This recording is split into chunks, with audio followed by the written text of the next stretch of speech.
After I handed my brother eviction papers for taking over my house while I was away, my mom burst into tears. You can't do this to your own family. Can you even imagine handing eviction papers to your own brother? And then, having your mother look you dead in the eye, tears streaming down her face, and cry, you can't do this to your family. What would you say? Because what I said back was, family doesn't steal from family, and call it sacrifice. And let me tell you, it blew up my entire world. I'm Robert, a 31-year-old software developer. For the past 3 years, I've been working remotely, saving aggressively, and I finally bought a modest 3-bedroom house in my hometown. Nothing fancy, but it's mine. And for 2 years, I poured my heart into making it exactly what I wanted. My home office setup is perfect. My garden? I'm genuinely proud of it. I finally felt like a real adult, with my own space, my own sanctuary. My older brother, Michael, he's 29. He's always been the golden child. Married his college sweetheart, Jennifer, 5 years ago. They have 2 amazing kids, Olivia, who's 4, and Henry, 2. They've been renting a 2-bedroom apartment about 30 minutes away, always talking about saving for a house, but somehow never quite getting there. I love my niece and nephew, but I've noticed Michael has expensive tastes. New cars, designer clothes for the kids, vacations every few months. Last Sunday, my parents invited me over for what they called a family meeting. I honestly thought it was about planning for the holidays, or maybe discussing my grandmother's care. Instead, I walked into what felt like an intervention. My dad, bless his heart, started with, "Robert, we need to talk about your living situation." I immediately thought they were going to lecture me about finding a girlfriend, or something equally intrusive. Oh, if only. It was so much worse. My mom jumped right in. Since you work from home, you don't really need a permanent address, do you? You could work from anywhere. Coffee shops, co-working spaces, even different countries. I actually laughed because I thought they were joking. They weren't. My dad continued, "Your brother's family is really cramped in that apartment. The kids need their own rooms, and Jennifer needs space for her craft business." And then the kicker. "We were thinking, since you're location independent, maybe you could try out the digital nomad lifestyle for a while and let Michael's family use your house as their home base while they continue saving." I sat there, stunned. They were seriously suggesting I give up my house, the one I bought, the one I pay the mortgage on, so my brother could live there. "But it's my house," I said, still not quite believing this was happening.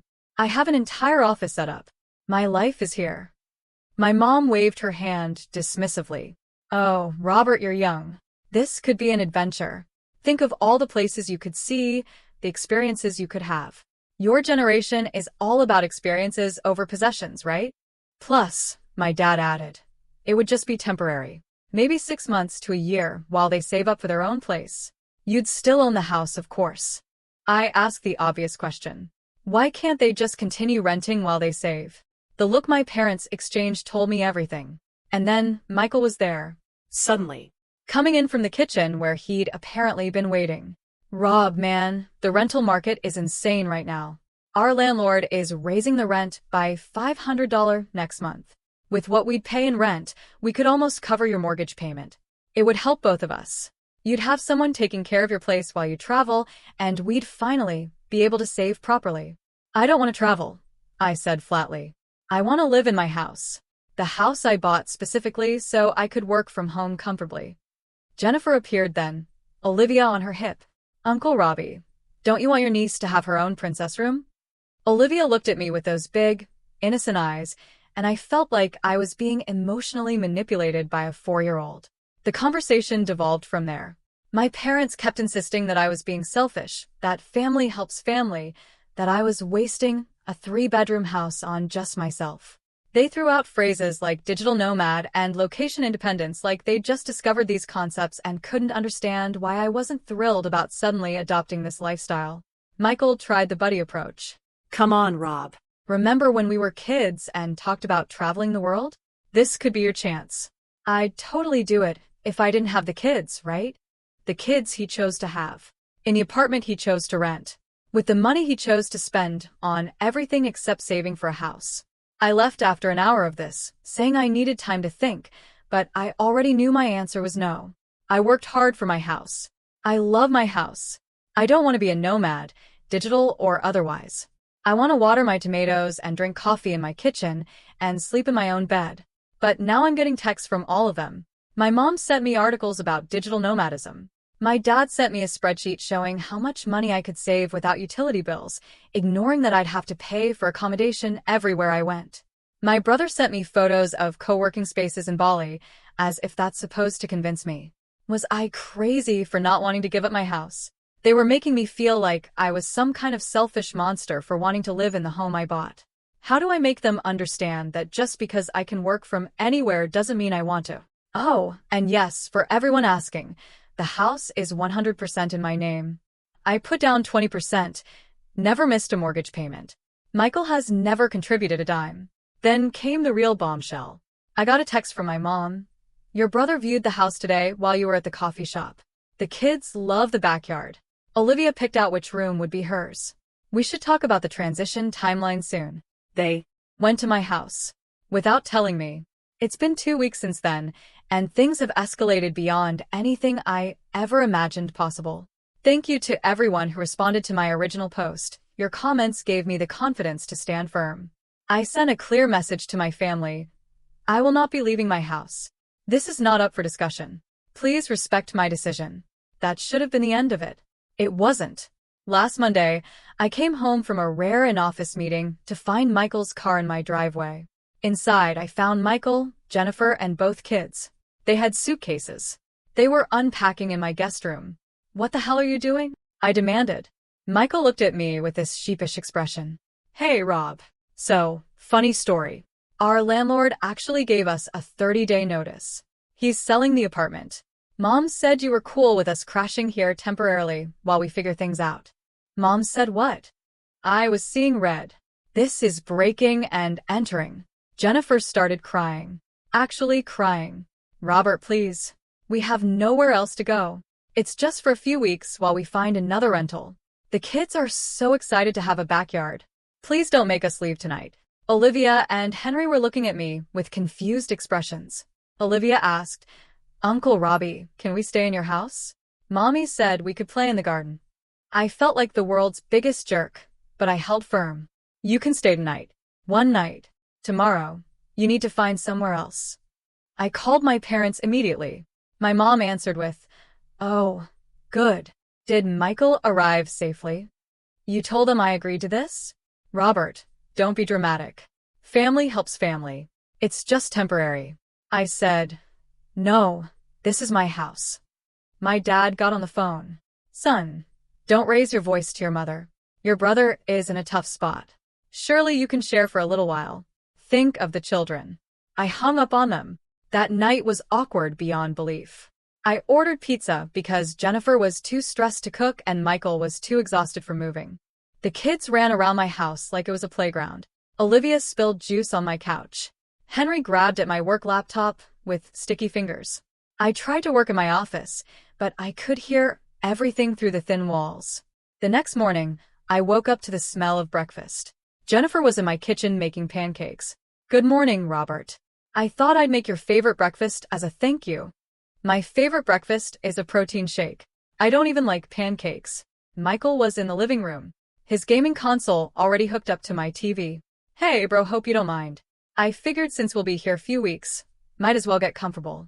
You're not staying a few weeks. You're leaving today. He laughed. Actually laughed. Come on, Rob. Where are we supposed to go?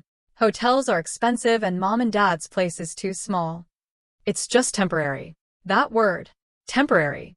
I was starting to hate it. I went to my office and started working, but concentration was impossible. Olivia kept knocking on my door, wanting to show me drawings. Jennifer was redecorating my guest room. Michael was on my couch playing video games with the volume cranked up. By noon, I'd had enough. I came out and announced, I'm calling a family meeting. My house, my rules. I laid out the terms. 1. They had 1 week to find alternative accommodation. 2. They would not move any of my furniture or belongings. 3. They would not give anyone else keys or access to my house. 4. They would respect my work hours, 8 to 5, and keep noise to a minimum. 5. They would contribute to utilities and groceries. Michael scoffed at the last one. Bro, we're saving for a house. We can't afford extra expenses right now. Then you can't afford to stay here. Jennifer intervened. We can contribute a little, maybe $200 a month. Their rent had been $2,000. They wanted to live in my house for $200. $800, I said. Non-negotiable, plus half of all utilities and your own groceries. They exchanged looks. That's almost what we were paying in rent. Michael protested. Then you should have no problem affording it. They reluctantly agreed, though Michael muttered something about family not charging family. The week passed in a blur of boundary violations. Despite my clear rules, Jennifer rearranged my kitchen to be more efficient. Michael set up a workspace in my living room because the Wi-Fi is better here. The kids drew on my walls with markers. It's washable, Jennifer chirped, as if that made it okay. On day 6, I asked about their housing search. Michael waved vaguely. Yeah, we're looking. Market's tough right now. I checked his browser history on my laptop.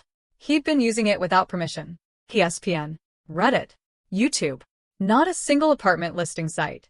Day 7 came and went. They didn't leave. We need just a little more time, Jennifer pleaded.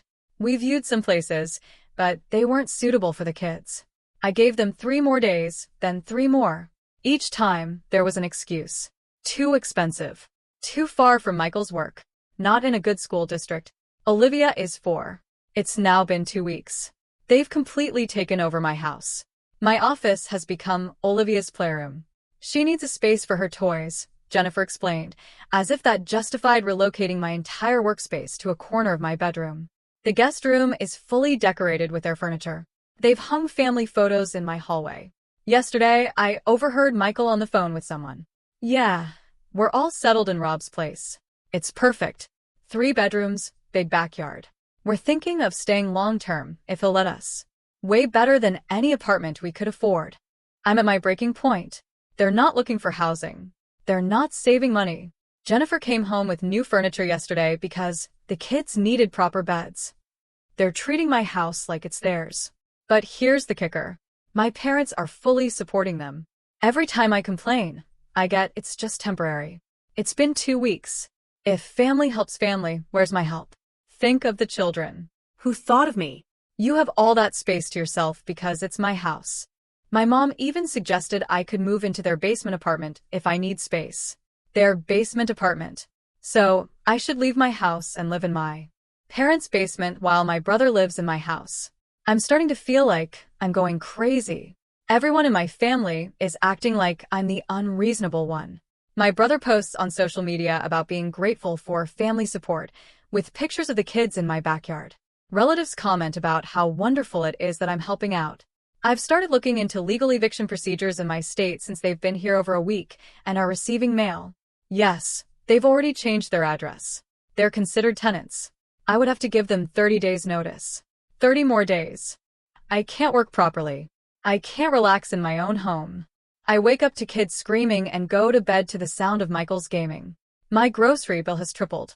My utilities are through the roof, and they've paid me exactly 0 because we're still settling in. Tomorrow, I'm serving them with an official eviction notice. I'm sure this will cause a family explosion, but I don't care anymore. This is my house. Bought with my money. For my life. I'm not a selfish monster for wanting to live in it. I'll update again when I have news. Wish me luck. It's been 3 months since my last update, and honestly, I've been putting off writing this because I'm still processing everything that happened. Buckle up. This is going to be long. When I last updated, I was preparing to serve my brother with an eviction notice. I did it.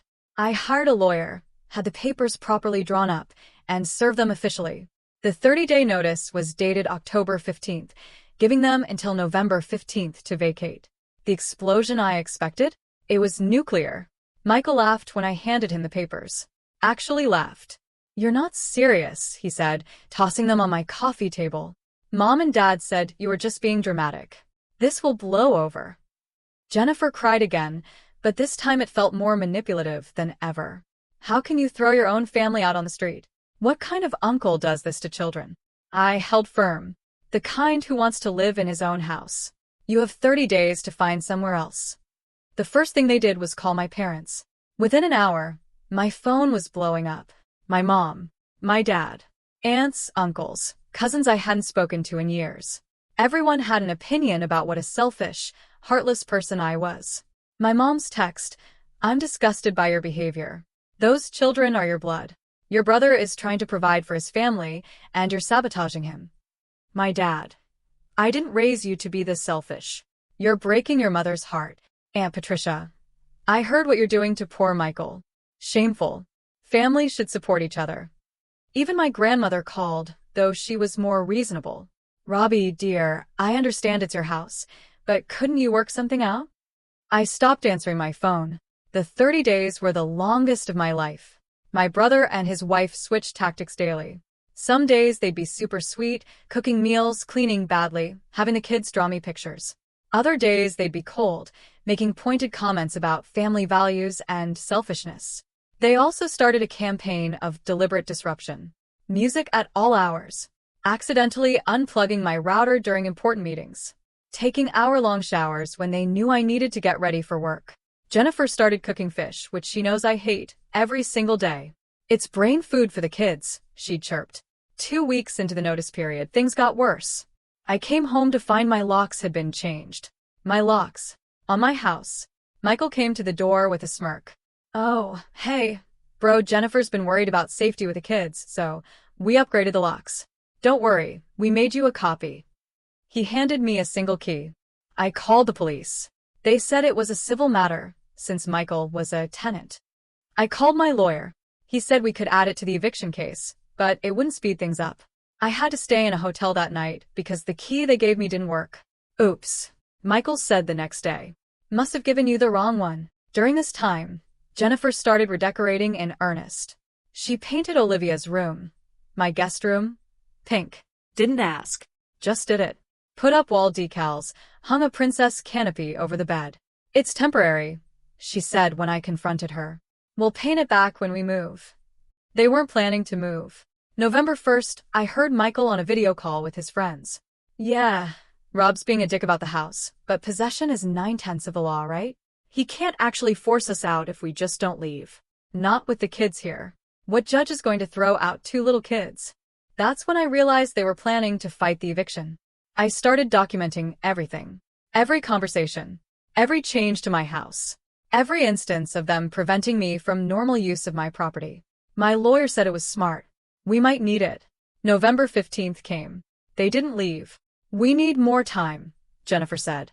"We found a place, but it won't be ready until January." I asked for the address, the lease, any proof. They had nothing. I filed for formal eviction with the court. The court date was set for December 3rd. In the meantime, they got worse. My parents started showing up daily, trying to mediate. These mediations always ended with them telling me to be reasonable and give Michael more time. Why should I? I finally snapped at my mother. "Why is it my responsibility to house him? You have a house. Let them live with you." "Our house is too small," she said, as if that was a reasonable answer. "Besides, we're older. We can't handle the noise and chaos of young children." And then she said, "Well, you don't have a family of your own to worry about." The court date arrived. I thought it would be straightforward. I had all my documentation. Clear lease violation. Clear overstaying of notice. But Michael and Jennifer showed up with their own lawyer, funded, I learned later, by my parents. Their argument? They were victims of predatory lending and surprise eviction from their previous apartment. They had young children who would be homeless. They'd made improvements to my property, the unauthorized painting. And this was the kicker. They claimed I'd verbally agreed to let them stay indefinitely and was now reneging. They had witness statements from my parents saying they'd heard me agree to the arrangement. My own parents testified against me.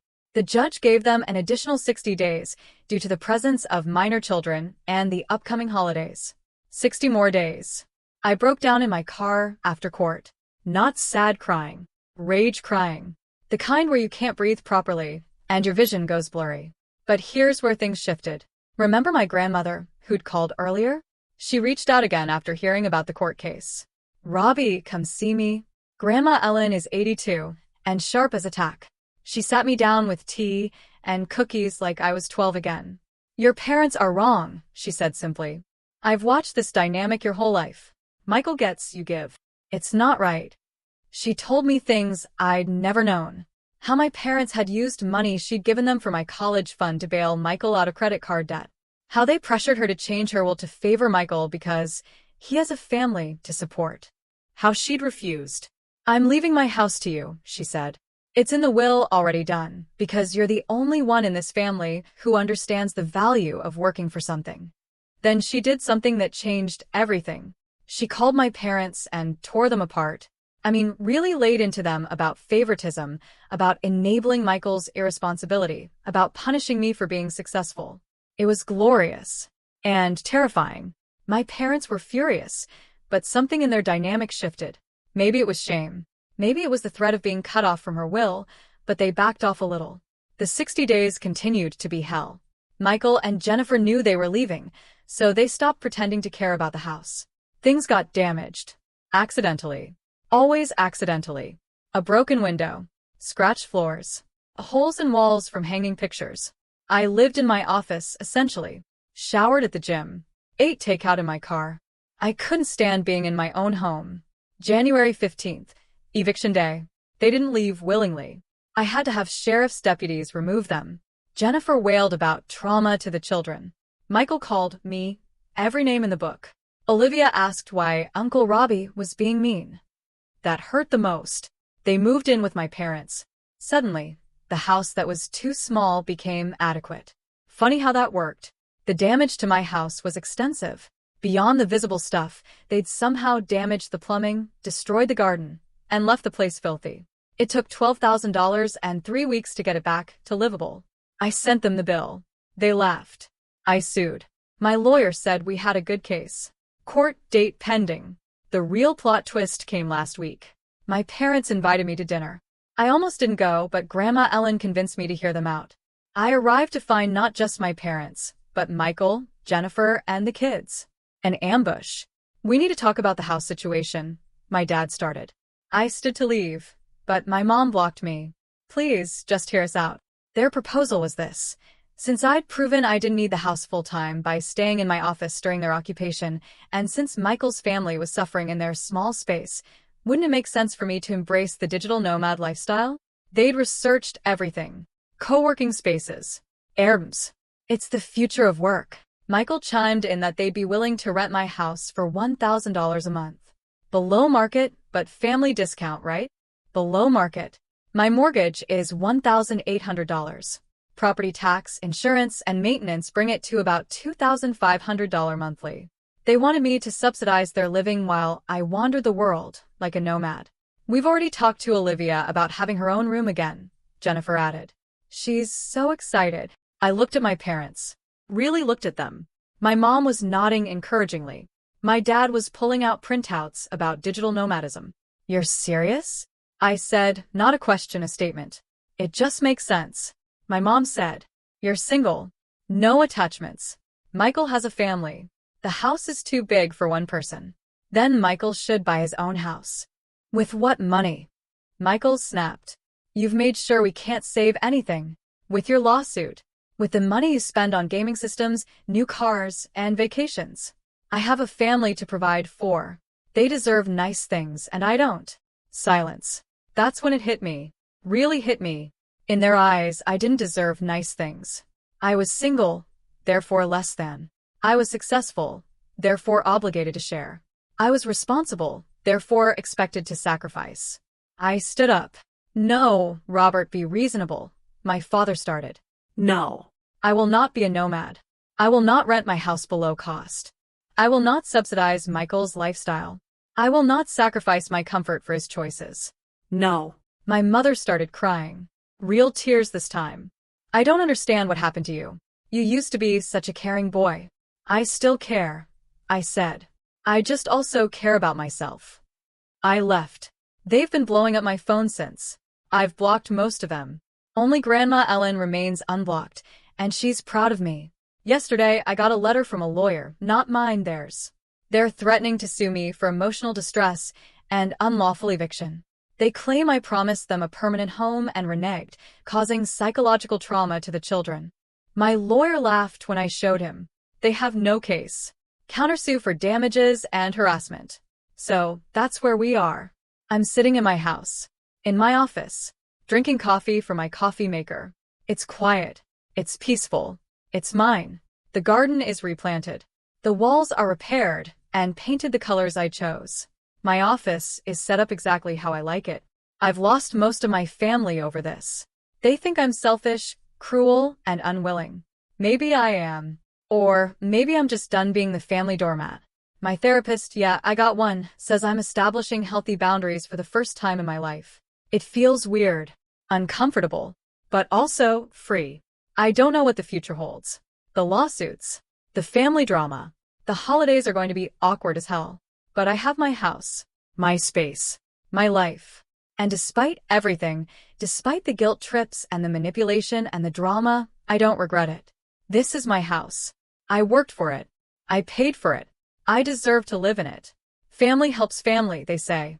But family shouldn't expect you to set yourself on fire to keep them warm. And they definitely shouldn't. Hand them the matches. I'll update if anything major happens with the lawsuits. For now, I'm just enjoying the sound of silence in my own home. So, tell me, have you ever faced a family situation that pushed you to your absolute breaking point? What lines did you have to draw to protect yourself and your peace? I really want to hear your experiences in the comments below.